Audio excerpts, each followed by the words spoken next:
விஜய் டிவியில் ஒளிபரப்பான cook with Comali season 2 நிகழ்ச்சியின் மூலமா பிரபலமானவங்க தான் நடிகை பவித்ரலட்சுமி. இந்த நிகழ்ச்சி மூலமா தன்னுடைய திறமையால ரசிகளை கவர்ந்தாங்க. ஆனா குக்கு வித் கோமாளி நிகழ்ச்சி வரதுக்கு முன்னாடியே அவங்க ஓ காதல் கண்மணி என்ற படத்தில் நடிச்சிருந்தாங்க. அந்த சமயத்துல அவங்களுக்கு பிரபலம் கொடுக்கல. ஆனா குக்கு வித் கோமாளி நிகழ்ச்சியின் மூலமா தான் மக்களிடம் பரிச்சயமான முகமா மாறினாங்க. இதை தொடர்ந்து நடிகர் சதீஷுடன் நாய்சேகர் படத்துல ஹீரோயினா நடிச்சு அறிமுகமானாங்க.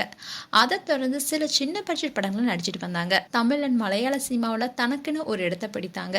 சோஷியல் மீடியாலும் எப்போவுமே ஆக்டிவாக இருக்காங்க. நடிப்பு, சின்னத்திரை நிகழ்ச்சி மட்டும் இல்லாமல் மார்னிங்கில் ரொம்பவே இன்ட்ரெஸ்ட் காட்டிட்டு வந்தாங்க. அதனால பவித்ரா சோஷியல் மீடியாவில் எப்போவுமே ஆக்டிவாக இருப்பாங்க. அண்ட் ரீசெண்டாக தான் அவங்களுடைய அம்மா இறந்தாங்க. இது அவங்களுக்கு மிகப்பெரிய அதிர்ச்சியை கொடுத்திருந்தது. அதனால வருத்தப்பட்டு அந்த விஷயத்த சோஷியல் மீடியாலையும் ஷேர் பண்ணியிருந்தாங்க. அண்ட் அதிலிருந்து மீண்டு வந்த Pavithra once upon a time in Madras என்ற படத்தில் நடிச்சாங்க. அண்ட் பல நிகழ்ச்சிகளையும் கலந்துகிட்டு வந்தாங்க.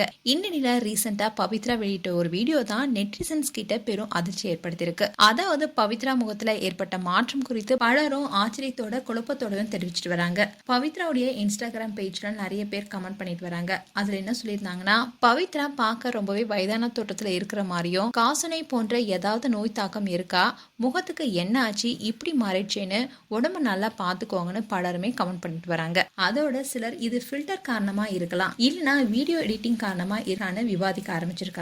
ஆனா அந்த மாதிரி இருந்தா சரி, ஆனா அவங்களுக்கு உடல்நிலையில ஏதாவது பிரச்சனை இருந்தா அது சீக்கிரமா பாத்துக்கிட்டா நல்லதுன்னு சொல்லிட்டு வராங்க. அண்ட் பவித்ரா இதுக்கு முன்னாடி அவங்களுடைய அழகு மற்றும் புத்துணர்ச்சியான தோட்டத்துக்கு பெயர் பெற்றவங்க. அதனால இந்த திடீர் மாற்றம் ரசிகர்களை கவலையடைய வச்சிருக்கு. ஆனா இது வரைக்கும் பவித்ரா இது குறித்து எந்த விளக்கமும் கொடுக்கல. இது வெறும் தற்காலிக மாற்றமா இல்ல வேற ஏதாவது காரணமானு தெரியல.